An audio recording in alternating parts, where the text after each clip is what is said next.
விஜய்க்கு முன் விஜய்க்கு பின் என்று தான் நீங்கள் அதை பார்க்க வேண்டும். திருமாவாகட்டும், ஐயா அன்புமணி ஆகட்டும். திருமா அவர்கள் ரொம்ப குறுகலாக சிந்திச்சிட்டாரோ? நான் மாறுபடுகிறேன். சிந்திக்கவே இல்லை. இதுக்கு ஒன்றும் பெரிய குறுகலாகவும் அகலமாகவும் சிந்திக்கல. சிந்திச்சா போதும். கண்ணதாசன் பாடல் வரிகளைத்தான் திருமாவுக்கு உதாரணமாக சொல்ல வேண்டும். சந்தித்த வேளையில் சிந்திக்கவே இல்லை, தந்து விட்டேன் என்னை. கேட்டிருக்கீங்களா அந்த பாட்டு? திமுகவுக்கு தந்துட்டேன். ஆசை கட்டினா போயா, அதுக்கு தான் அரசியல் பண்ற. அதே போல் தினமலரில் வந்து ஒரு முக்கியமான செய்தி நான் ஆக்சுவலாக சில தினமலரில் வந்து நான் பேசுனதெல்லாம் பிரிண்ட் எடுக்கிறாங்க. அதிக சீட்டுக்கு ஆசைப்படும் திருமாவுக்கு திமுக செக் அப்படின்னு சொல்லியிருக்காங்க. பாமகவை கூட்டணிகள் கொண்டு வர ரகசிய பேச்சு, சித்திரை முழு நிலவு மாநாட்டில் வருகிறது திருப்பம் அப்படின்னு சொல்லியிருக்காங்க. அதிக சீட்டு கேட்கும் திருமாவளவனுக்கு செக் வைக்கும் வகையில் இந்த முயற்சிகள் நடைபெறுகிறது அப்படின்னு சொல்லியிருக்காங்க. எப்படி பார்க்குறீங்க இந்த விஷயத்த நீங்கள்? உண்மையாலுமே அப்படி நடக்குமா? திரும்ப இருக்க மாட்டாரே சார்? இல்லை, அவர் தான் சொல்லியிருக்காரு, நான் சொல்லல. அவர் எப்பவுமே சொல்கிறது ஒரே ஒரு விஷயம்தான், பாஜகவும் பாமகவும் இருக்கிற கூட்டணியில் நாங்கள் இருக்க மாட்டோம்னு சொல்லிக்கிட்டே இருப்பார். ஒரு தடவை கூட சார் அன்புமணி ராமதாஸ் அவர்கள் இதை மாதிரி பேசுகிறத திரும்ப அவர்கள் நிறுத்திக்கணும்லாம் சொன்னாரா? ஆமாம், சொல்லியிருந்தார். எச்சரிக்கை விடுக்கிறேன் அப்படின்னு சொல்லியிருந்தார். இல்லை, திரும்ப ரோசக்காரர் தனியாக போட்டிடுவார். ஆமாம், போன வாரம் தானே சொன்னார், விஜய்க்கு இடமிருந்து கூட்டணி அழைப்பு வந்தது, அந்த கதவை அடைத்தேன். அதிமுகவிலிருந்து கூட்டணி அழைப்பு வந்தது, அந்த கதவை அடைத்தேன். ஆசை காட்டினார். 2 கதவையும் அடைத்துக் கொண்டு நான் உள்ளே உட்கார்ந்து கொண்டேன். சொன்னாரா? அதிக தொகுதிகள் தருகிறோம் என்று ஆசை காட்டினார்கள். ஆசை காட்டினா போயா, அதுக்கு தான் அரசியல் பண்ற. திமுக செக் வைக்காத. மாநில கட்சி அந்தஸ்தை ரீட்டைன் பண்ணுறதுக்கு 11 தொகுதிகளோ என்னமோ வேண்டும் இல்லையா? 7 தொகுதிகள் குறைந்தது வெற்றி பெறணும். 7 தொகுதிகள். ஆனால் நீங்கள் 7 தொகுதியில் வெற்றி பெறீங்களோ இல்லையோ, உங்களுக்கு அந்த 7 தொகுதியே கிடைக்கூடாதுன்னு 6 தொகுதி கொடுத்தாங்க திருமாவுக்கு. That is right. இன்னொன்று, நீங்கள் மக்களவை தேர்தலில் பெற்ற வாக்கு சதவீதத்தின் காரணமாக தலைமை தேர்தல் ஆணையத்தால் மாநில கட்சியாக நீங்கள் அங்கீகாரம் பெற்றுவிட்டீர்கள். இந்த அங்கீகாரத்தை இன்னொன்று, அந்த அங்கீகாரம் கிடைத்த போது திரும்ப பேசியது உங்களுக்கு நினைவிருக்கும் என்று நினைக்கிறேன்.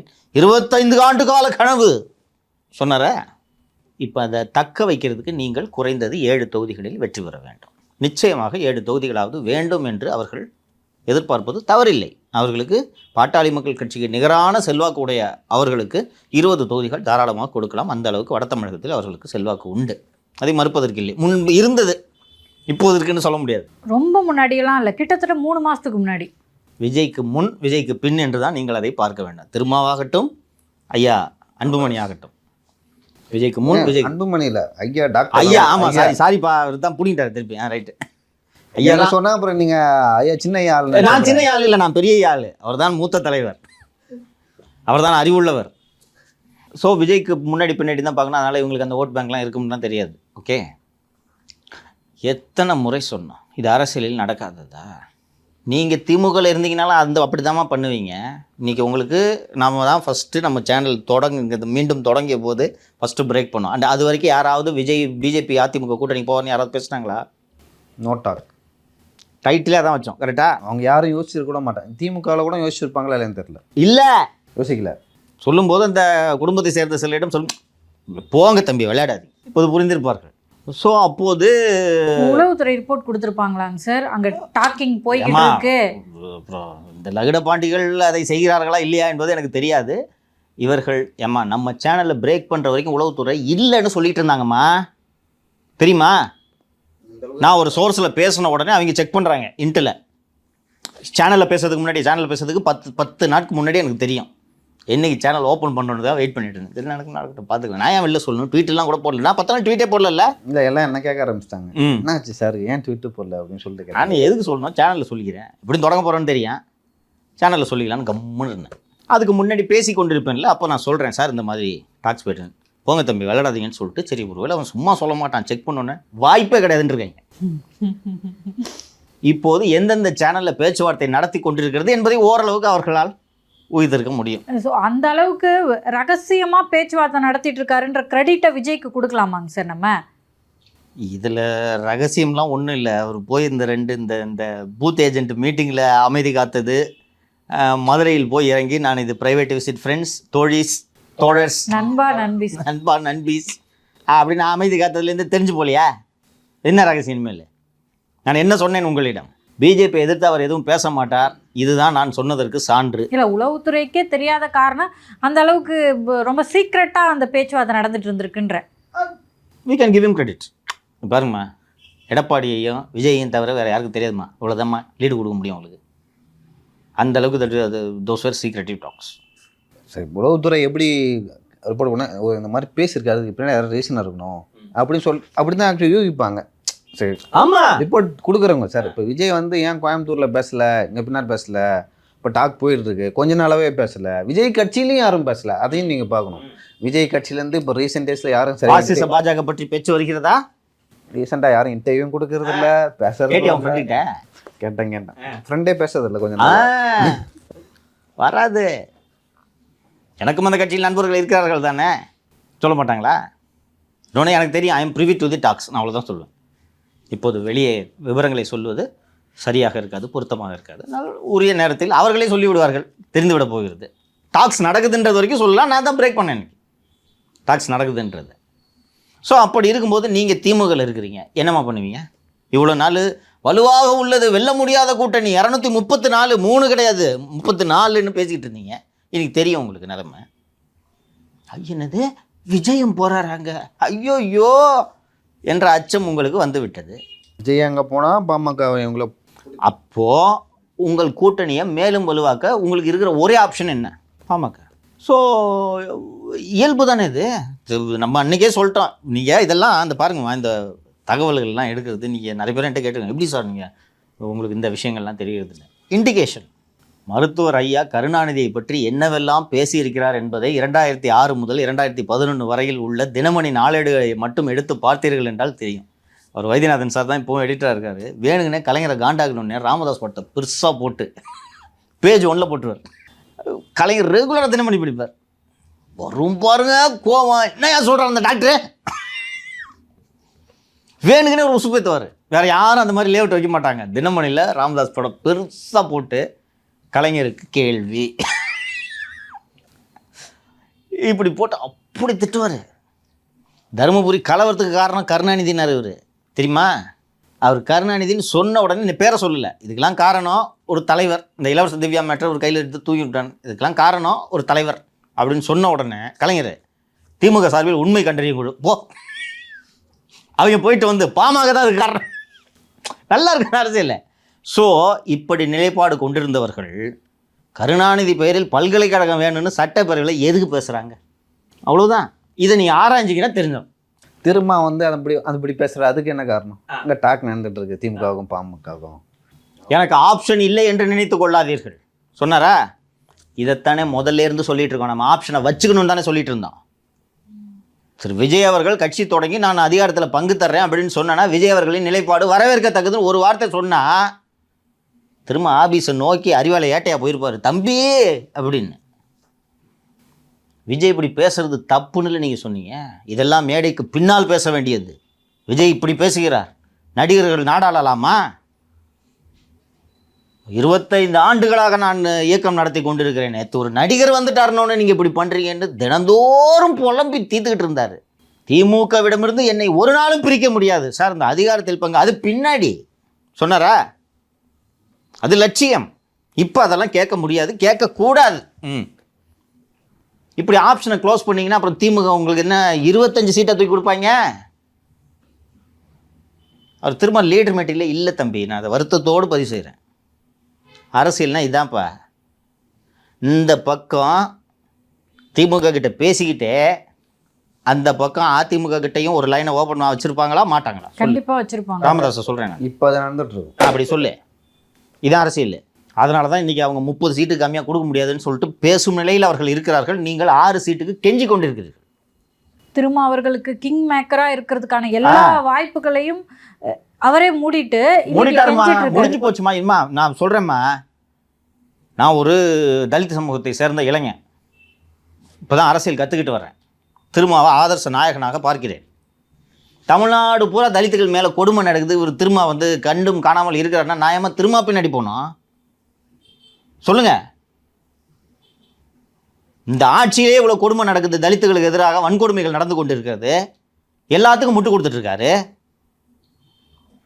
பால்காம் தாக்குதலுக்கு உள்துறையின் பாதுகாப்பு குறைபாடுகள் தான் காரணம், உள்துறை அமைச்சர் பதவி விலக வேண்டும். கள்ளக்குறிச்சியில் 66 பேர் செத்ததுக்கு இங்கே இருக்கக்கூடிய உள்துறைக்கு பொறுப்பான அமைச்சர் காரணம் இல்லையா? அவர் பதவி விலக வேண்டும் என்று கேட்க மாட்டீர்களா நீங்கள்? உலகத்தில் எவனாவது மது ஒழிப்பு மாநாடு நடத்திட்டு கள்ளச்சாரம் விற்கிற அரசை கூப்பிட்டு அந்த இதில் பங்கேற்க சொல்லுவானையா? அன்னைக்கு ஆப்ஷனை க்ளோஸ் பண்ணார் ஞாபகம் இருக்கா? அதிமுக அடிச்சோன்னே எப்படி பஸ்ஸு கிளம்பிச்சு, நாங்கள் கலந்துக்க தயாராக இருக்குன்னு சொன்னார் ஜெயக்குமார், ஞாபகம் இருக்கா? அதை மெயின்டைன் பண்ணியிருக்கணும், அன்றைக்கி மரியாதை கொடுத்துருப்பாங்க. நான் இதெல்லாம் திரும்ப மீது இருக்க அக்கறையில் சொன்னேன். நான் கூட 4 தவளு வித்தானுங்களை வச்சுருக்காரு திமுக தவளு வித்தானுங்களை, அவங்க தான் காதில் அண்ணே அப்படின்னு ஓதுறது. அவங்க சொல்லி விட்டாங்க கட்சியிலேருந்து, அமைச்சர் இந்த மாதிரி சொன்னார், ரொம்ப வருத்தப்பட்டார். ஆமாம், மது ஒழிப்பு நாட்டுக்கு அவங்களே வராங்களாம், அவங்க வந்து ஒழிச்சிட்டு வாங்கலாம் அப்படின்னு சொல்லிட்டு தான் போனாங்க மது ஒழிப்பு மாநாட்டுக்கு. உங்களுக்கு அந்த மது ஒழிப்பு மாநாட்டோட நோக்கமே முடங்கி போச்சு இல்லை? இன்னைக்கு அப்புறம் ஒரு ஆள் வந்து உங்களுக்கு லீடு கொடுக்குறாரு உங்கள் கட்சியில இருந்தே, ஒரு அம்பேத்கர், எல்லோருக்குமான தலைவர் அம்பேத்கர்னு ஒரு மேடையை போட்டு கொடுக்குறாங்க. போய் பேசுங்க, முழங்குங்க. உங்களுக்கு ஒன்றும் திமுக திட்டியே பேச சொல்ல, அம்பேத்கரை பற்றி பேசுங்க. அந்த நிகழ்ச்சியில் கலந்து கொண்டால் கூட்டணியில் குழப்பம் விளையும் என்ற காரணத்திற்காக அந்த நிகழ்ச்சியையே நான் தவிர்த்தேன்னா நீ லூசியா? போயிருக்கணும். போயிருந்தீங்கன்னா இன்னைக்கு திமுக இந்த வேலையை பார்க்க மாட்டாங்க. கரெக்டா? இன்னைக்கு என்ன நிலைமையில் இருக்காங்க? போனால் போன்ற நிலைமை வந்துருச்சா? அதானே காரணம். ஆப்ஷன் இல்லை. அவர் எங்கே போவேன்? அடுத்து அவர் இப்படி தான் யோசிக்கணும், பாமக கூட்டணிக்கு போகலாமா இல்லை பாஜக இருக்கிற கூட்டணிக்கு போகலாமா, அப்படி தான் யோசிப்பார். ஆமாம், 2 ஆப்ஷன். நீங்கள் எந்த 2 கூட்டணிகள் இருக்கும், எந்த 2 கட்சிகள் இருக்கும் கூட்டணியில் விடுதலை சிறுத்தைகள் இடம்பெறாதுன்னு சொன்னீங்களோ, இன்றைக்கி அந்த ஆப்ஷன் தான் சார் உங்களுக்கு. கதவை மூடிட்டு உட்காந்துருக்கீங்க, இது பெருமையா? ஜப்பானில் ஜாக்கி சான் கூப்பிட்டாங்க, அமெரிக்காவில் மைக்கேல் ஜாக்சன் கூப்பிட்டாங்கன்னு சொல்லக்கூடாது. 24லே சொன்னேன். அன்றைக்கி போயிருந்தானா வேறு மாதிரி போயிருக்கும் தமிழகத்தின் தலையெழுத்து. அசம்பிளிக்கு தம்பி நான் ஓப்பனாக சொல்கிறேன், ஹி வாஸ் கிவன் 15 சீட்ஸ். நான் கம்யூனிகேட் பண்ணேன் திருமாக்குது 3 சீட்டு. ஆதவர்ஜுன் கள்ளக்குறிச்சி எம்பிஆர் பண்ண நேரம். விடுதலை சிறுத்தைகளோட எதிர்காலமே வேறு மாதிரி ஆயிருக்கும். மரியாதை கொடுத்து கூப்பிட்றான் ஒருத்தன் உன்னை, 15 சீட்டு தரேன்னு. அதை வாங்கிக்கிறதுக்கு என்ன கசக்குதா உங்களுக்கு? அதை நிராகரித்து அதிக சீட்டு ஆசை காட்டினார்கள்னா உன்னை மரியாதை கொடுத்து உனக்கு 15 சீட்டு கொடுக்குறேன்னு சொல்கிறது ஆசை காட்டி உன்னை ஏமாத்துறதுக்காக கூப்பிட்றாங்க. உன் கட்சி வளர்றதுக்கு தானே கூப்பிட்றாங்க. உங்களோட வலிமை உங்களுக்கே தெரியல, 15 சீட்டு கொடுக்குறோம் அப்படின்னு சொல்லிட்டு கூப்பிட்டாங்க. 15 சீட்டு வாங்க மாட்டேன், 6 சீட்டு தான் வாங்க வேண்டியது ஒரு தலைவனுக்கு அடகா. இந்த 6 சீட்டும் உறுதியா அப்படின்னு தெரியல இன்னும். எக்ஸாக்ட்லி இல்லையோ? பிஎம்கே வருது, நீங்கள் 4 வாங்கிக்கிங்கன்னா இப்போ சிட்டிங் எம்எல்ஏ இருக்கவங்க மட்டும் அண்ணே போதுண்ணே, கௌதம் சார் நான் ஏற்கனவே தோத்தானே. பிஎம்கே வராங்க, நான் வெளியே போகிறேன், நாங்கள் ஆல்ரெடி தெருவுக்கா போகிறேள்? எங்கே போகிறேள்? இங்கே பாஜக இருக்கு, இங்கே பாமக இருக்கு, உங்களுக்கு 2ல ஏதோ ஒரு option. Choice between devil and the deep C. ஆப்ஷனை என்றைக்குமே க்ளோஸ் பண்ணக்கூடாதுமா. இப்போ புரியுதா எடப்பாடி எவ்வளோ சாமர்த்தியசாலின்னு? ஒரு நிமிஷம். எடப்பாடியை இலவு காத்த கிளி போல் விடுதலை சிறுத்தைகளுக்காக காத்து கொண்டிருக்கிறாருன்னு எள்ளி நகையாடினீங்க. நீங்கள் அவர் சிரிச்சுக்கிட்டு உட்காந்துருக்கார். நினைப்பாரா எவ்வளவு சொன்னேன் தம்பி கேட்டிங்களா? நினைப்பாரா? 15 seats, 3 seats for 24 and 15 seats for 26 was Edapadi's offer. அக்ரிமெண்ட்டே போட்டுக்கலாம்னு சொல்லிட்டு சொன்னாங்க. எடப்பாடி's offer. எலும்பும் சதையுமாக இருக்கும் விடுதலை சிறுத்தைகளையும் திராவிட முன்னேற்ற கழகத்தையும் ஒருவராலும் பிரிக்க முடியாது. நீங்கள் தூக்கி போடுறாங்களா? தொங்கு சதைன்னு முடிவு பண்ணுறாங்களே இன்றைக்கி. திரும்ப அரசியல் கற்றுக்கொள்ள வேண்டும், அவ்வளோதான் சொல்ல முடியும். இது நீங்கள் அது என்னங்க இப்படி மாறி மாறி கூட்டணி வைக்கிறது? நீங்கள் உங்களுக்கு கூட தோன்றலாம். அந்த பாருங்கள், இதுதான் கேமு. வெற்றி பெற்றவன் சொல்வதே வேதவாக்கு, வெற்றி பெற்றவர்கள் எழுதுவது தான் வரலாறு. அரசியலோட கேமுக்கான விதி சூதும் வாதும். இதை நான் பண்ண மாட்டேன்னு சொன்னேன்னா இந்த கேமுக்கு வராதிங்க. அதுக்கு அப்படி வந்து ஒரு பெரிய கட்சி ஆரம்பித்து அழிந்த போன ஒரு கட்சின்னா அது மதிமுகவை சொல்லலாம். விடுங்க, வேண்டாம். மதிமுக பாஸ் 5 நிமிஷம் அந்த மதிமுக பற்றி பேசுறதே டைம் வேஸ்ட்டுன்னு நினைக்கிறேன் நான். நேற்று ஒருத்தர் வைகோ தலையில் துண்டை வேற போட்டு 1996 இந்த கட்சி ஆரம்பிக்கும் போது 93 அப்போ ஆரம்பிக்கும் போது எப்படி இருந்த கட்சி, எத்தனை சதவீதம் வாங்கினாங்க, அதுக்கப்புறம் படிப்படியாக அடுத்தடுத்து தவறான முடிவுகளை எடுத்து அழிந்து போனான். இப்போ சார் இந்த இவங்களுக்கு பிரச்சனை வந்துச்சுல்ல, துரை வைகோவுக்கும் மல்லை சத்யாவா அவருக்கும் பிரச்சனை வரும்போது பழைய வீடியோஸ்லாம் திரும்ப வைரல் ஆகுது. அந்த வீடியோவில் என்ன ஆகுதுன்னா, உங்கள் நண்பர் நேரு அவர் வந்து இருக்கார் இல்லையா, அதில் வந்து வைகோ அவரின் மகன் வந்து அழுகிறாரு. ஆமாம், அந்த தீப்பெட்டி சின்னத்தில் நின்னார், அப்போ தான் அழுவார். அது ரொம்ப ஆச்சரியமாக இருந்தது. ஏங்க நான் எங்கள் சின்னத்தில் தாங்க நிற்பேன் அப்படின்னு சொல்கிறதுக்கும் நான் அப்படி அழுகலைன்னா நேரு சின்னத்தில் நிற்பாரு, நீயே போய் நின்றுக்குப்பா அப்படின்ட்டு விட்டுருந்தாருன்னா தெருவில் நின்றுருப்பார், கருப்பையாக ஜெயிச்சிருப்பார். இப்போது சார் பிஜேபி தொடர்ந்து ஜெயிச்சுக்கிட்டே இருக்காங்க சார். கிட்டத்தட்ட அந்த ஆர்எஸ்எஸ் வந்து 100ஆண்டு விழா கொண்டாட போகிறாங்க. அவங்க ஜெயிக்கணுமா, அவங்க அதை நம்ம விரும்புகிறோமா விரும்பலைன்றதெல்லாம் செகண்டரி. ஆனால் அவங்களுக்கு ஒரு லாங் விஷன் இருக்குது. அப்படி இல்லாமல் திரும்ப அவர்கள் ரொம்ப குறுகலாக சிந்திச்சிட்டாரோ? நான் மாறுபடுகிறேன், சிந்திக்கவே இல்லை. இதுக்கு ஒன்றும் பெரிய குறுகலாகவும் அகலமாகவும் சிந்திக்கலை, சிந்திச்சா போதும். கண்ணதாசன் பாடல் வரிகளைத்தான் திருமாவுக்கு உதாரணமாக சொல்ல வேண்டும். சந்தித்த வேளையில் சிந்திக்கவே இல்லை, தந்து விட்டேன் என்னை. கேட்டிருக்கீங்களா அந்த பாட்டு? திமுகவுக்கு தந்துட்டார். இல்லை மாலதி, நான் நகைச்சுவைக்காக சொல்ல யோசிச்சிருந்தா இது. ஏமா வெளியில் உட்காந்துக்கிட்டு நீங்களோ நானோ எம்எல்ஏ ஆக போதில்லை, இங்கே சொல்கிறோம்ல, ஆப்ஷன் க்ளோஸ் பண்ணாதான்னு சொல்கிறோம்ல, விஜயோட ஆப்ஷன் ஓப்பன் ஆகையே. ஏமா படித்து ஸ்டுடியோவில் உட்காந்து சொன்னோம்மா விகடன் மேடை ஏற்றுக்கணும்னு. விகடனே பிளாட்ஃபார்ம் போட்டு கொடுக்குது உங்களுக்கு. நீங்கள் அதிமுக கூட்டணிக்கு போகலாம், அது ஒரு ஆப்ஷனாக வச்சுக்கலாம். அங்கே பேரம் நடத்திருக்கலாம். நடத்துங்க சார், நடத்தி கண்டினியூ. பட் இங்கே நீங்கள் சீட்டு பார்த்து அதிகமாக எடுத்துக்கலாம். என் கணவரையும் என்னையும் யாரும் பிரிக்க முடியாதுன்ட்டு தாலியை தொட்டு பார்த்துக்கிற மாதிரி போய் அறிவாளி வாசலில் உட்காந்து நிற்கிறீங்க. கோபி நாயனார் மதிவதன் விவகாரம் வரும்போது மாறி மாறி அடிச்சுக்கிறாங்க விசிகாவும் திமுகவும். அப்போ வந்து சொல்கிறாரு திருமாவளவன் அவர்கள் வந்து, சண்டை போட்டுக்காதீங்க, பிஜேபி அங்கே சேரப்போது, கேர்ஃபுல்லாக இருங்க அப்படின்றாரு. நீ தான் யார் கேர்ஃபுல்லாக இருக்கணும், ஸ்கெட்சு உனக்கு தான். வருத்தமாக இருக்குப்பா.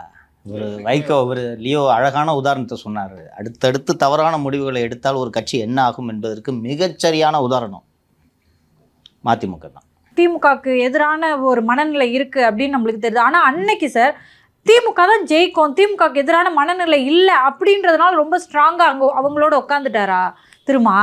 ஐ டோன்ட் நோ. அப்படிலாம் இது எதுவுமே நிரந்தரம் இல்லை என்பது திருமாவளவன் அவர்களுக்கு புரிந்திருக்க வேண்டும், தெரிந்திருக்க வேண்டும். அது புரியாவிட்டால் அவர் நல்ல தலைவர் அல்ல என்றுதான்.